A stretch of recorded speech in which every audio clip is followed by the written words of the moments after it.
Hello everyone, myself Purnima, Professor in Department of Electronics and Communication Engineering, Associate Bangalore. In the earlier classes, we have seen the different types of embedded systems based on the core which is embedded within the system. Now, in this class, let us see the another type of architecture which is available in the market for the embedded systems is the Howard and von Neumann controller architectures. So these are the two different types of architectures which are available for the embedded systems. The terms Howard or von Neumann refers to always the processor architecture. So how the processor has been used for the embedded system design, based on that the von Neumann as well as the Howard architecture has been placed. So it is typically the hardwares which are interconnected how to the CPU. Based on that, this category of embedded systems we have. If you look at the von Neumann architecture, in the von Neumann architecture, you can look at the diagram. Here, the first diagram, this is the diagram which represents von Neumann architecture. When we closely monitor the von Neumann architecture, there is a single shared bus which is common bus used by the CPU for all the external peripheral devices to interact, or if it is microcontroller, on all the different parts of the architecture. So hence, if you look at this von Neumann architecture always shares a single common bus. Using this single common bus, it fetches both the data as well as memory, data and the program from the same memory. So instructions to fetch and the data to fetch in a von Neumann architecture, the CPU will be using a single bus, shared bus. So program instructions and the data are stored mainly in the main memory. If the microprocessor or the microcontroller, if the CPU, it may be microprocessor or microcontroller, if it is of Howard architecture, how all peripheral devices to the CPU have been interconnected in the Howard architecture. If you look at here, there is a central processing unit. In this, there is a separate data memory and the separate program memory. The CPU will be accessing the data as well as the program from the different or separate, you can see here, program data and the data. A separate bus, this is a separated bus and this is also a separate bus.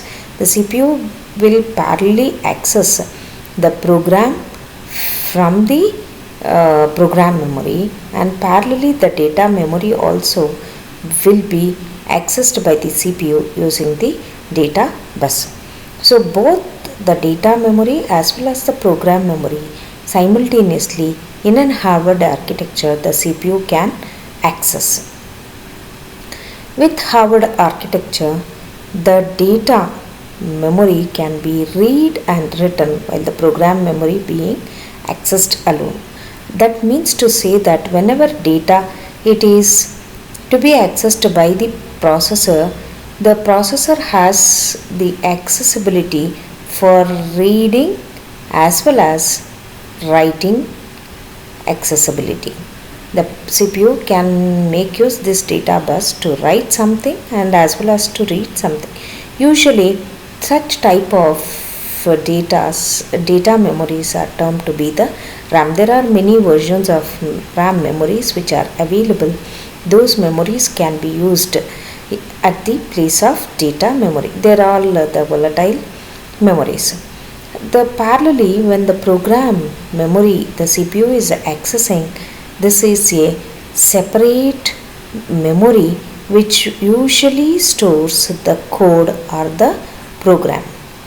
And this program or the code, when the CPU is accessing, CPU has a accessibility only to read the program memory data, but the CPU does not have an access to write something into this particular program memory. Hence this type of memory, it is also termed to be a non-volatile memory. During the design itself, the required programs are going to be stored on to these program memories. Since there is in an Harvard architecture, there is a separate program memory as well as there is a separate data memory, the instructions in this particular, the CPU when it is executing, it is pipelined. There is a pipeline which is available for a concept which is available for this CPU to execute any task. Let us see now what is that pipeline concept, or it is also termed to be the prefetching operations. The third diagram, when you look at here, it illustrates the prefetching operation.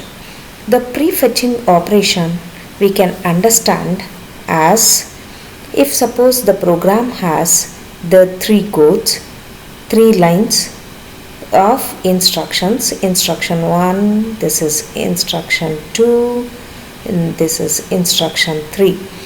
When the processor starts executing instruction by instruction, the very first step for any instruction to complete its execution is that first it has to fetch from program memory, and then it has to decode the contents instruction, and then it has to execute.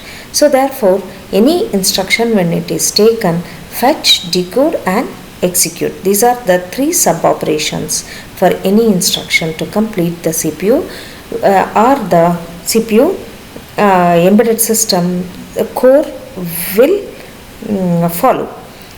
When any instruction is taken, so during the fetch operation of any instruction, the CPU will be using the program memory program bus or the code memory buses.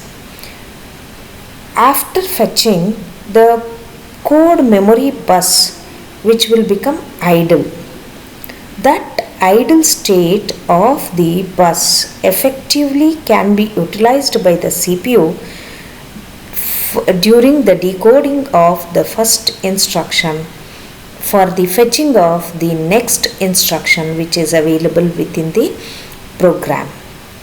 So this type, when the present instruction is in decode phase, the next instruction will be fetched, and when the present instruction is in decode, the next instruction will be fetched, and when the present instruction is in execution, the next instruction will be in decode phase. So all these sequencing and fetching operations, decoding operations and the execution operations are pointed by the for instruction fetching, the processor will make use the program counter, and the decoding, it is supported by a decoder, instruction decoder, and execution that will be done by an executable architecture which is available with almost all embedded systems.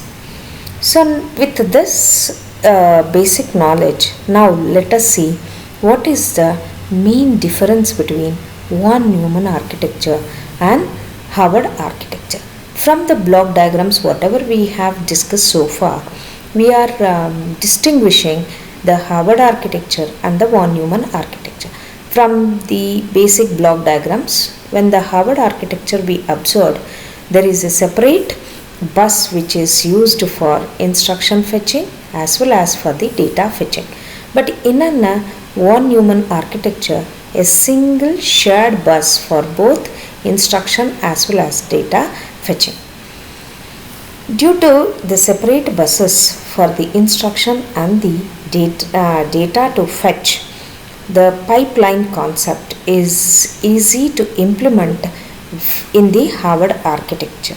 Whenever this pipeline is incorporated with the embedded system, obviously the high performance we can achieve, because the present instruction and the next instruction sequencing of the decoding, fetching and execution which is getting overlapped, hence the parallelism you can due to parallelism the high performance we can observe, we can witness with the Howard architecture. In a von Neumann architecture, the performance, it is not